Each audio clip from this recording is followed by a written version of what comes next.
Francisco Goya by Brittany Dean. Francisco Goya was born in Toledo, Spain in 1746. He began art at 14 years old and increased his art skills in Rome, Italy.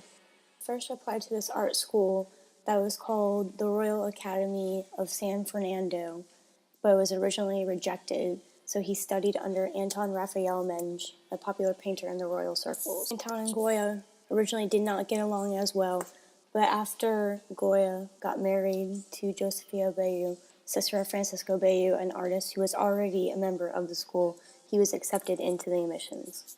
Early on in Goya's success in his career, he was well known for his tapestry cartoons done in the royal families. Like the Boys Climbing the Tree was one of the most famous tapestry cartoons. Another one was the men that were duck hunting with their dogs. In 1787 and 1788, he started establishing a reputation, winning commissions from many royal families, like Duke and Duchess of Osana and their children. In 1797, Goya was himself the subject of scandal and rumor, particularly when it came to his relationships with members of Spain's social elite. For instance, he was suspected of conducting a love affair with the aristocratic Maria Cantena de Sevilla, the 13th Duchess of Alba, one of the most famous women in Spain. In 1800, he painted the family of King Charles IV, one of the most famous works. As you can see, Charles seems to be off-centered from his wife Maria. It is centrally placed because she is hinting the true power play in the relationship. Aside from him painting royal families, he was also well known for painting naked women. An example of this would be the Naked Masha, thought to have been commissioned by Spanish Prime Minister Manuel de Goya, featuring his young mistress Pepita Tudo as a model. When Ferdinand VII was in power, he told Goya, "You deserve to be garroted, but you're a great artist, so we will forgive you." Goya expressed dissatisfaction with Ferdinand's rule by a series of paintings. One of these famous paintings would be the 3rd of May. It shows atrocities of war, showing execution of Madrid patriots at the hands of the French army that were controlled by Napoleon. In 1792, Goya became completely deaf. After he was undiagnosed with his illness that left him, speculations of lead poisoning crushing with the white paint were one of the possibilities. Others think it was a disease that wasn't even known of. In 1824, Goya unwillingly went into exile, thinking he'd be safer outside of Spain, and moved to Bordeaux, France. After he was moved to Bordeaux, France, he became more withdrawn and paranoid from his illness. That raised bleak view of humanity, dark themes, greedy, and nobility. Later on in time, Goya went through a dark period, known as the Black Period. Goya composed 14 dark-filled paintings in his home, the La Quinta de Sordo, in 1819 through 1823. These included intense dark themes that were murals in his house, and then transferred to canvas later on after his death. Throughout the series of paintings, you could slowly see the progression of how dark Goya's thoughts became. This was because of the deterioration of his mental stability.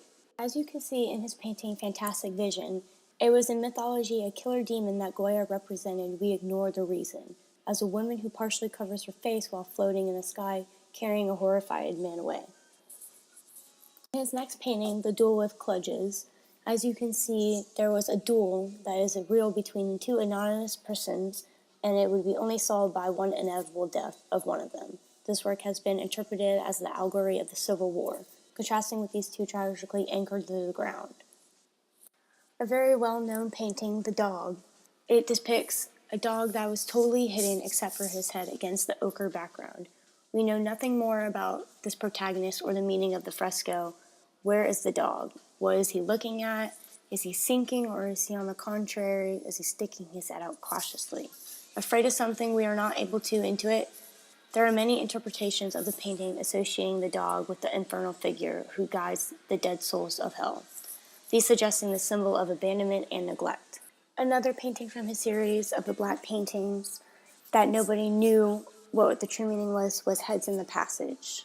Nobody knows what it really means, what Goya was depicting out of the picture, but all we can see is heads staring at you, wondering what they're going to do. For the procession of the Holy Office, it's very short and to the point. On the other hand, it is brave and ironic and critic to this infamous court.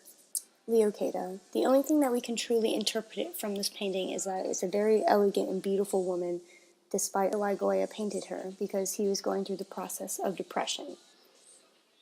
Throughout his paintings that formed the biblical stories, he painted Judith and Holofernes, making a reference to the stories, particularly this painting somehow related to Saturn devouring his son.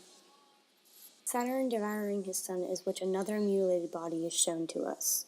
This mythology-based artwork within Saturn tries to break the prophecy by eating his sons to avoid being overthrown by them. Two Men painting could be related to the unfortunate life of those who found themselves exiled of impoverishment after the war. This also ties into the two men eating soup as well. It was not very uncommon for people who were in poverty to eat soup because that was the only thing that they could afford. For the two men reading and the women laughing, nobody really knows the true meaning. All we know is that it shows dark dimensions and it's very creepy how they are staring. They look like they are snickering at whatever they are reading, so who knows what the graphic material really is. Dark romanticism shows a woman that is falling asleep with a ghoul sitting on her chest in a dark horse. Nobody knows the true meaning of what she is dreaming about, but it's just a lucid dream. They feel like a demon is holding her down in her sleep. Pilgrimage of San Isrojo has been interpreted in two different ways. First, like a twisted vision of popular Madrid celebration that used to take place a few miles from the Quinta, but there is also a theory that relates to the Roman celebration, dedicated to the Roman god of Saturn. In the black paintings, the Fates follows mythology where the Fate, Atropos, cuts the life thread, and Clotho, who binds small human figures wrapped in cloth or paper. Leeches control the lives and destinies of humankind. But there is a fourth fate, so it doesn't really follow mythology. So nobody knows where this interpretation came from. The Great He-Goat or Witch's Sabbath. This is perhaps the most important painting of the entire villa.